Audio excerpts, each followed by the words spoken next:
لله رب العالمين والصلاة والسلام على أشرف الأنبياء والمرسلين وعلى آله وصحبه ومن تبعهم بإحسان إلى يوم الدين أما بعد. محترم حضرات و خواتین، عید الفطر کی نماز کے تعلق سے مجھے دو باتیں آپ کے سامنے کہنی ہیں کہ عید الفطر منانا اسلامی شعار ہے جس میں رسول اللہ صلی اللہ علیہ وسلم کے سنت کے مطابق اللہ تبارک و تعالیٰ کی عبادت کی جاتی ہے.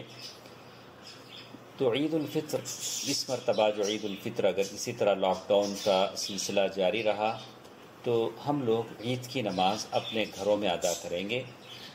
عید الفطر کی نماز سے پہلے کھجور کھائیں گے، جیسے ہر سال اس سنت پر ہم عمل کرتے ہیں.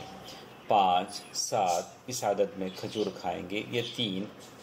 اور اسی طرح عید الفطر کی یہ نماز فرض ہے، سنت ہے، تو ہم کو جان لینا چاہیے کہ عید الفطر کی نماز فرض عین ہے. فرض عین کا مطلب ہوتا ہے کہ ہر شخص پر فرض ہے مگر وہ جن کے پاس عذر ہوں، جیسے عورتیں ہیں اپنے مخصوص ماہواری کی حالت میں ہوتی ہیں، ان کے لیے نہیں. تو عید الفطر کی نماز فرض عین ہے، یہی بات شیخ ابن باز اور شیخ ابن عثیمین رحمہ اللہ نے کہی ہے. اور اسی طرح عید الفطر ہم کیسے پڑھیں گے؟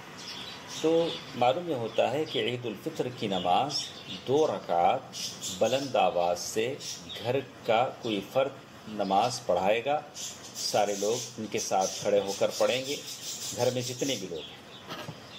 تو بہتر ہے کہ آس پاس کے لوگوں کو جمع نہ کریں تاکہ کسی نقصان سے دوچار ہو جائیں. تو معلوم یہ ہوتا ہے کہ ہم سارے گھر کے افراد امام کے پیچھے پڑھیں گے. امام زور سے 2 رکعت نماز پڑھائے گا، لیکن اس کا طریقہ کیا ہوگا، کیفیت کیا ہوگی؟ تو سب سے پہلی رکعت میں تکبیر تحریمہ کے بعد 7 مرتبہ ہم تکبیر کہیں گے، اللہ اکبر اللہ اکبر اللہ اکبر. پھر اس کے بعد سورہ فاتحہ پڑھیں گے اور کوئی اور سورت چھوٹی بڑی جو بھی آپ کو یاد ہے آپ وہ سورت پڑھ لیں گے. پھر رکوع ہوگا، پھر سجدہ، اس طرح 1 رکعت مکمل ہو جاتی ہے.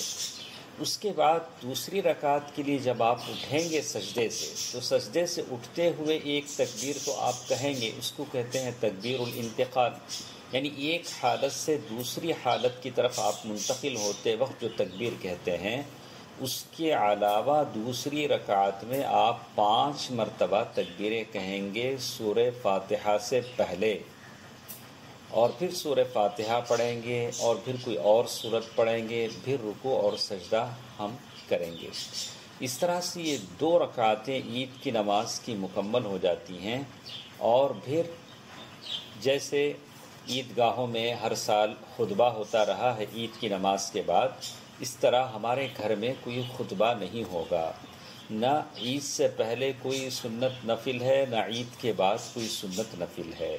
اس طرح سے عید کی نماز بلند آواز سے جہراً 2 رکعت زائد تکبیرات کے ساتھ پہلی رکعت میں 7 دوسری رکعت میں 5 ہم کو ادا کرنی ہے. یہ عید کی نماز کی مختصر سی کیفیت ہے.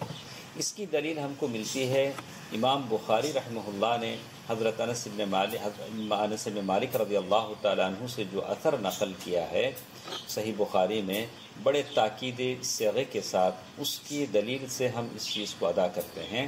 گرچہ کہ شیخ البانی رحمہ اللہ نے اس کو ضعیف بتایا ہے، لیکن دوسری کتابوں کی اسناد کے ساتھ اس کو تقویت ملتی ہے. اور جو مصنف عبدالرزاق اور شرح معانی الآثار میں جو مروی ہے اس سے معلوم ہوتا ہے کہ اثر بالکل صحیح ہے. اللہ تعالی ہماری عبادتوں کو قبول فرمائے. اور پھر عید کی نماز سے پہلے ہم صدقہ فطر ادا کریں گے. اللہ تعالی ہم تمام کی عبادتوں کو قبول فرمائے، آمین. والسلام علیکم ورحمۃ اللہ وبرکاتہ.